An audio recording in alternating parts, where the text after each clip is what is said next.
नमस्कार, आपका स्वागत है UKM 24 में। आज हम चलते हैं पंडित श्री उदयन शर्मा जी के पास। चुनाव का दौर चालू है, टिकटों का वितरण भी चालू है और यहाँ पर हम आए पंडित उदयन शर्मा जी के पास, इनका सुनने में भी आता है और काफी पुराना रिश्ता भी रहा है भाजपा के संगठन से, करीब नहीं तो 50 वर्ष पुराना। और ये वर्तमान में पार्टी के ब्रज क्षेत्र संयोजक भी हैं, जो कि अपने आप में एक महत्वपूर्ण पद है। तो नमस्कार पंडित जी। नमस्कार। आज हम आपसे पार्टी के रूप में कुछ जानना चाहते हैं कि स्वागत है। काशी विश्वनाथ का जो कॉरिडोर है वो बन चुका है, अयोध्या से राम जन्मभूमि है, उसका भी मंदिर निर्माण चालू है। तो मथुरा को आप कहाँ देखते हैं इस बार चुनाव में? सबसे पहले तो मैं इस श्लोक के माध्यम से काशी विश्वनाथ जी को नमन करूंगा। ओम आनंद भैरवो नीलकंठो ब्रह्मांड मंडितः शिवो विश्वेश्वरो अनंतः सर्वातीतो निरंजन। विश्वनाथ का मतलब ही है वो केवल काशी के नाथ नहीं है, विश्व के नाथ है। और विश्वनाथ के भी जो इष्ट हैं, भगवान श्री कृष्ण की ये मथुरा है, श्री राम की अयोध्या है। तो इस सदी के महानायक हमारे देश के यशस्वी प्रधानमंत्री श्री नरेंद्र मोदी जी के अलावा ऐसी कौन सी हस्ती और विभूति हुई है। केवल राजनीति की बात नहीं है, बात धर्म और अध्यात्म के स्तर पे भी पहुंच जाती है। जिसको प्रभु ने श्री राम की जन्मभूमि के निर्माण का सौभाग्य दिया हो, जिसको काशी विश्वनाथ कॉरिडोर निर्माण का सौभाग्य दिया हो, निश्चित रूप से ये गोवर्धन को, मथुरा को और वृंदावन को भी सजाएंगे। यही लोग यमुना को अविरल प्रवाह भी देंगे, यही लोग अन्य प्रदेशों से यमुना जल का हिस्सा भी दिलाएंगे, यही लोग गंगा का भी भली भांति और यथेष्ट रूप से जो भी शुद्धिकरण हो सकता है ये अवश्य करेंगे। सुनने में ये भी आ रहा है कि माननीय मुख्यमंत्री जी मथुरा आने की तैयारी में हैं, तो ये कहाँ तक ये बात सच है? और अगर वो नहीं आ रहे हैं तो यहाँ ऐसा कौन सा जिम्मेदार व्यक्ति है जिसे भाजपा अपने समीकरण के अनुसार खड़ा करना चाहेगी? देखिए, मुख्यमंत्री जी का तो मथुरा की और ब्रज की भूमि में सदैव ही स्वागत है। उनका स्वागत तो पूरे प्रदेश में है। पूरा प्रदेश उनके कार्यों से गौरवान्वित है। मथुरा से वो लड़े, वृंदावन मथुरा से लड़े या गोवर्धन से लड़े, इससे बड़ा सौभाग्य क्या हो सकता है। और वो तो एक ऐसे फकीर मुख्यमंत्री हैं, ऐसे संत और विरक्त मुख्यमंत्री हैं जिनको के अभी एक पंडित को दक्षिणा देनी थी, एक वीडियो में देख रहा था, तो जेब में उनके कुर्ते में दक्षिणा के लिए पैसे भी नहीं थे। माननीय सांसद सत्यदेव पचौरी जी ने मुझे बताया, जो कानपुर के यशस्वी सांसद हैं, कि मुख्यमंत्री तो अपने हाथ से पैसा छूते भी नहीं। अच्छा, तो आपको भाजपा संगठन ने ब्रज क्षेत्र की बड़ी जिम्मेदारी सौंपी, आप प्रवास पर भी गए, तो आपने क्या महसूस किया वहाँ? इसके लिए मैं भारतीय जनता पार्टी का, राष्ट्रीय स्वयंसेवक संघ का, अपने आदरणीय ब्रज क्षेत्र के अध्यक्ष रजनीकांत माहेश्वरी जी, प्रदेश सह महामंत्री संगठन यशस्वी और त्यागी पुरुष भाई साहब करमवीर सिंह जी का, इन सब लोगों का बड़ा आभारी हूं। सुनील बंसल जी का, कि मुझे मेरे परिवार को सम्मान देते हुए इस योग्य समझा कि ब्रज क्षेत्र में सदस्यता का जो मुख्य पार्टी का विभाग होता है और अभियान होता है, उसका मुझे संयोजक बनाया। मैंने पीलीभीत तक, बरेली और आगरा, अलीगढ़ सभी जगह दौरा किया। अलीगढ़ में बहन मधुलिका जी ने बहुत अच्छा कार्यक्रम कराया, जो हमारे ब्रज क्षेत्र की महिला मोर्चा की अध्यक्षा भी हैं। इसी तरह आगरा के महानगर अध्यक्ष बड़े युवा नेता हैं, उनका भी बहुत अच्छा सदस्यता में योगदान रहा। हमारे मथुरा में भी जिलाध्यक्ष और यहाँ की टीम का बड़ा योगदान रहा। तो 11 लाख से ऊपर सदस्यता का सौभाग्य ब्रज क्षेत्र को उत्तर प्रदेश में मिला है। बाकी उत्तर प्रदेश में भी 50 लाख से ऊपर सदस्यता हुई है और ये सब नए सदस्य पार्टी की नई शक्ति बनेंगे। और आगे करोड़ों सदस्यता और भी की जाएगी। अच्छा जी, तो ये 2022 में भाजपा किन एजेंडों को लेकर सरकार में अपना आना चाहती है वापस? जैसे कि पिछली बार सरकार में आई थी तो वो उन्होंने राम मंदिर की भी कहा था, काशी विश्वनाथ कॉरिडोर की भी कहा था, 370 हुए, ऐसे काफी अहम फैसले भाजपा अब तक ले चुकी है और जिसने उनको पूरी भी करके दिखाया है। तो भाजपा के इस 2022 में इस बार क्या मुद्दे रहने वाले हैं जिनसे भाजपा सत्ता में आए? भाजपा अंतर्राष्ट्रीय मानकों को और भारत की प्राचीन सनातन संस्कृति या हिंदू धर्म को, दोनों चीजों को अच्छी तरह समझती है। और सनातन संस्कृति की बात करने वाले को ये आवश्यक है कि वो सारी संस्कृति और सारे धर्मों का ज्ञान रखता हो। वो भी भारतीय जनता पार्टी में और राष्ट्रीय स्वयंसेवक संघ में अध्ययन करने वालों की कोई कमी नहीं है।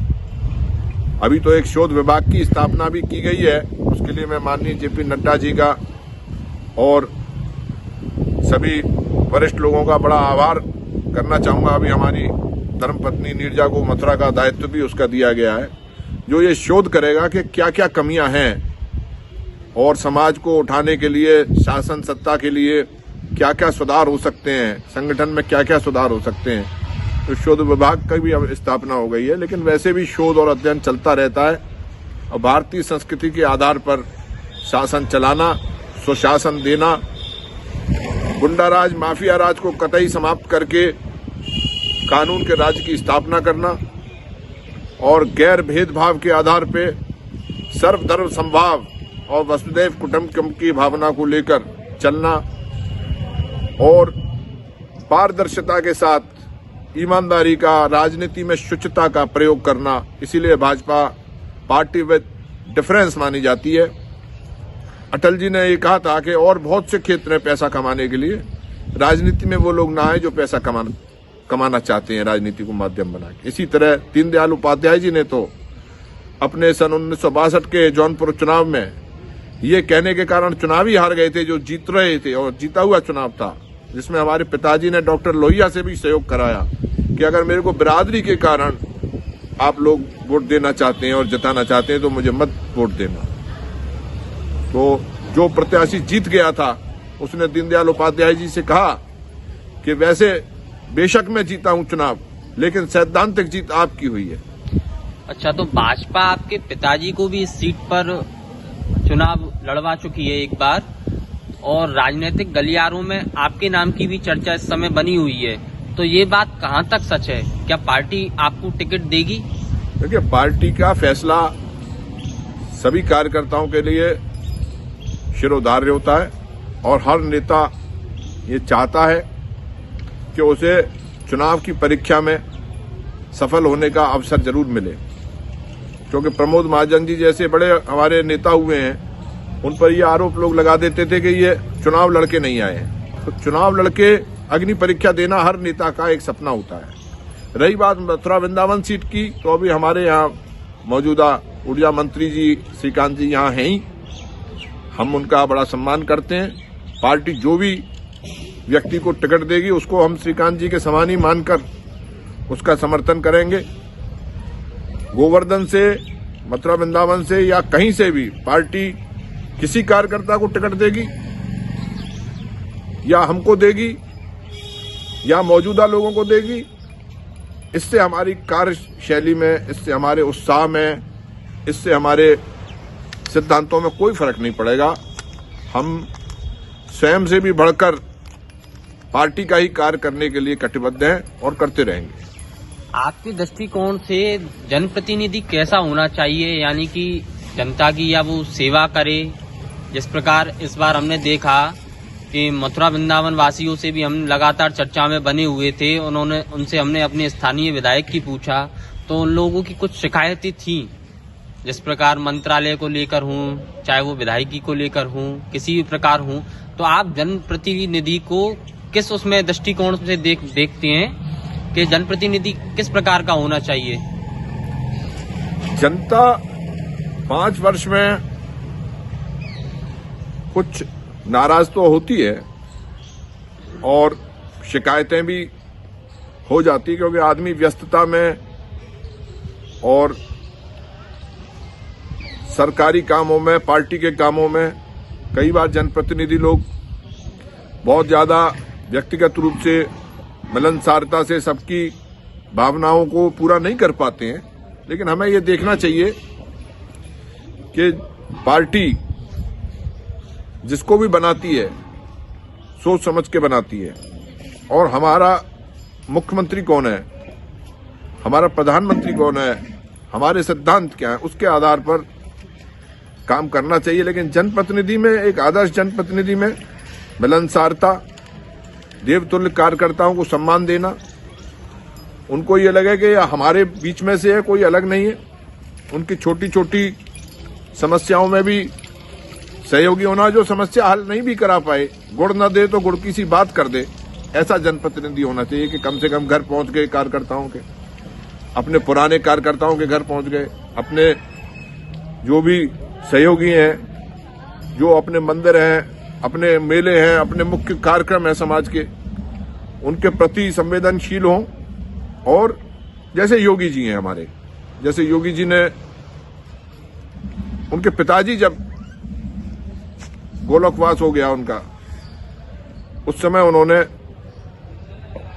कोरोना काल, देश की, प्रदेश की समस्याओं को महत्व दिया, लेकिन अपने पिताजी के अंत्येष्टि में भी वो नहीं गए, और खुद पूरी तरह से ठीक भी नहीं हुए थे, कोरोना उनका नेगेटिव हो गया था, लेकिन उन्हें आराम की जरूरत थी, तभी उन्होंने हॉस्पिटलों का दौरा, मरीजों का उपचार और आवश्यक व्यवस्थाओं का प्रबंधन, ये सब इतना इस स्तर तक किया कि पूरे विश्व में, सारे भारत के प्रदेशों में ये काम गया कि उत्तर प्रदेश के मुख्यमंत्री कोरोना काल में भी सबसे ज्यादा राहत कार्य में, सबसे ज्यादा सक्रियता में लगे हुए हैं। और जो उन्होंने लॉ एंड ऑर्डर के लिए किया, जो शांति व्यवस्था के लिए किया, वो तो आप सब लोग देख ही रहे हैं।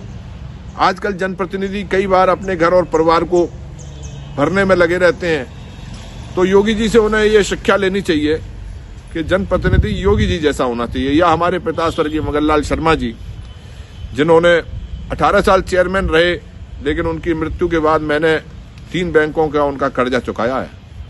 इतने ईमानदार थे, 1000 रुपया क्या 100 रुपया भी उनके अकाउंट में नहीं था, जबकि उस समय भी वो टीवी सेंटोरियम जैसे 500 बेड का था उस समय टीवी सेंटोरियम वृंदावन, उसके भी वो ऑनरेरी प्रशासक थे, जिसका लाखों करोड़ों का बजट था, लेकिन पिताजी के बैंक में 1 रुपया भी नहीं था। उनका इलाज भी समाज ने कराया, परिवार के लोगों ने कराया।